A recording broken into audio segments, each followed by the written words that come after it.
that this kid, while doing his lower body workouts, no matter what lower body exercise he does, his butt cheeks or his glutes are really never sore. That's a good indicator or issue saying that your butt cheeks, your glutes aren't firing, they don't work right. That's a huge problem throughout a lot of people. Basically, you have, like, as we know, physiology a little bit, muscles kind of work together. They have synergies. They have stuff that basically help them move.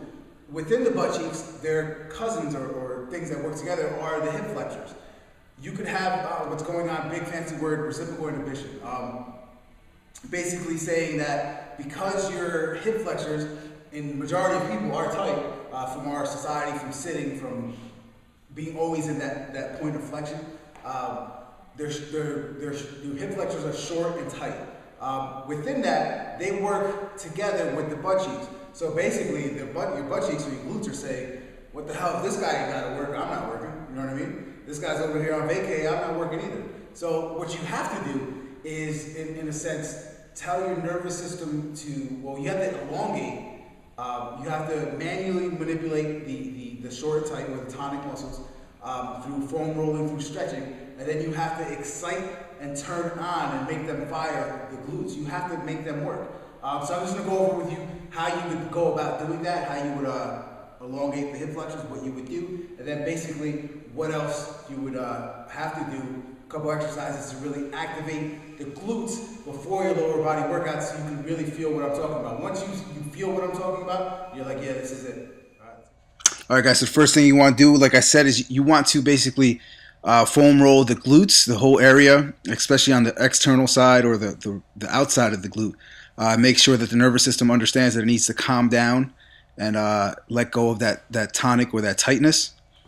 Right after you hit the glute area, you want to hit the front of the quad and into the hip flexor all the way around to the IT band or the outside. Make sure you get all the way from the hip, the crease of your hip, to the top of your knee. Either 5 or 6 passes, 20, 30 seconds is sufficient with this. Immediately right after, we need to elongate what's there. I like to do some hip rocks or basically some hip flexor rocks.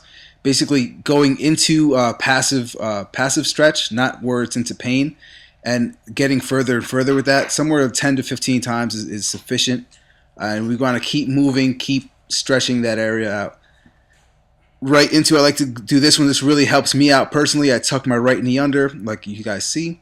Left leg, get that right arm back. It helps me open up that whole rib cage right down the side. And I really feel that down in my quad and all the way into my hip also.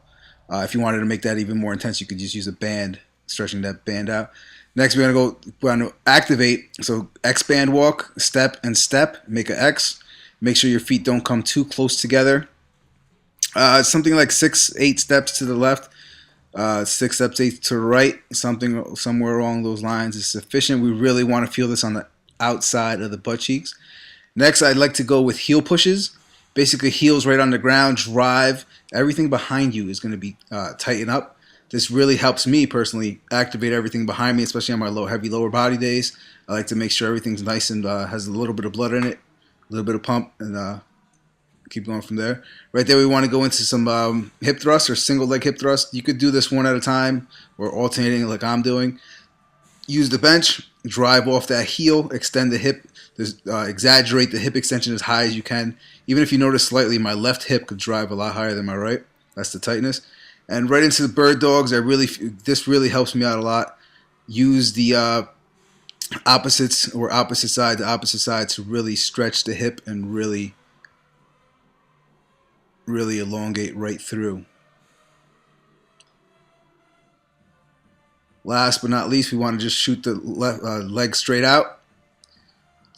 3 or 5 or 6 to the left. You can even go high rep. High rep is probably better off. I just wanted to show you guys what I was talking about in this. You go with how to foam roll the glutes and then elongate them a little bit. That's just gave you 2 variables or 2 examples. And then I gave you 5 or 6, I forget, different activation exercises that you could do to turn on and help and fire those glutes. From there, you do and you could run that twice through, 10 to 15 reps per each, and then from there you go into your lower body workout. I recommend that you do so and get back to me, tell me how you feel, because I know it'll work. So later.